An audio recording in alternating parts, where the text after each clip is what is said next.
कहा जाता है दिमाग के मामले में बंदर इंसान के सबसे नज़दीकी होते हैं। यदि आपको इस बात को हकीकत में देखना हो तो आपको जापान की राजधानी टोक्यो में स्थित काबुकी रेस्टोरेंट जाना पड़ेगा। यह रेस्टोरेंट इस मामले में विचित्र है।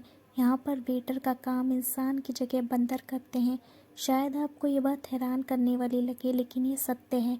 इस रेस्टोरेंट में बंदर येट चेन और फूकू चेन 2008 से वेटर का काम कर रहे हैं। इनमें से येट चेन बड़ा है। जैसे ही कोई कस्टमर रेस्टोरेंट में प्रवेश करता है, दोनों बंदर अपने काम में लग जाते हैं। एक कस्टमर को उसकी सीट तक ले जाता है और दूसरा उसके हाथ पोंछने के लिए टॉवल लेके आता है। उसके बाद एक बंदर उस ऑर्डर लेता है और दूसरा बंदर ऑर्डर करता है। रेस्टोरेंट का मालिक इन्हें पालतू बंदर के रूप में लेकर आया था, लेकिन जब बड़े बंदर येट चेन ने रेस्टोरेंट के काम दिलचस्पी दिखाना शुरू किया तो मालिक को लगा कि ये बंदर रेस्टोरेंट का काम कर सकता है। फिर एक बार मालिक ने कस्टमर के आने पर येट चेन को गर्म टॉवल दिया। येट चेन उसे सीधा कस्टमर को दे के आया, जैसे ही उसका मालिक करता था। रेस्टोरेंट के मालिक के अनुसार उन्होंने कभी भी येट चेन को कोई ट्रेनिंग नहीं दी। उन्होंने सब कुछ मुझे देखकर अपने आप सीखा है। हालांकि फुक चेन को उन्हें ट्रेन करना पड़ा। रेस्टोरेंट का मालिक इन्हें पालतू इन मंकी वेटर से मालिक और वेटर दोनों ही बहुत खुश हैं। कस्टमर के अनुसार इंसानी वेटर्स की तुलना में ये बहुत अच्छे हैं, क्योंकि इंसानी वेटर्स की तरह उनके व्यवहार को लेकर कभी भी शिकायत नहीं होती। दूसरी बात यह भी है, कभी टिप नहीं मांगते। मालिक के लिए खुशी की बात है, इन मंकी वेटर्स ने उन्हें कभी शिकायत का मौका नहीं दिया। ये ग्राहकों द्वारा दिए गए ऑर्डर को एकदम सही समझते हैं और टेबल तक वही चीज़ पहुंचाते हैं।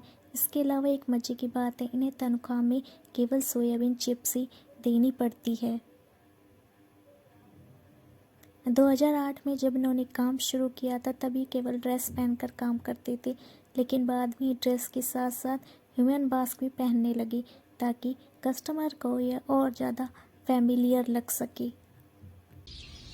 जापान में एनिमल राइट्स बहुत सख्त हैं तथा उनका कड़ाई से पालन होता है। हालांकि इन बंदरों से वेटरों का काम करवाने के लिए इनके मालिक को रूसका ने सरकार से इजाज़त ले रखी है, पर वो इन बंदरों से कुछ दिन ही घंटे काम करा सकते हैं। इसलिए रेस्टोरेंट के मालिक ने 3 और बंदरों को प्रशिक्षण देकर तैयार कर लिया है।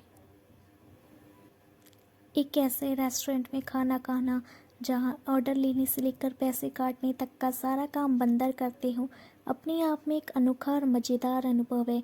इसलिए यदि कभी आप जापान जाने का मौका मिले तो आप भी ये रोमांचक अनुभव ज़रूर लीजिएगा। अगर आपको वीडियो अच्छी लगी हो तो प्लीज़ चैनल को लाइक और सब्सक्राइब कीजिएगा। And thank you so much for watching.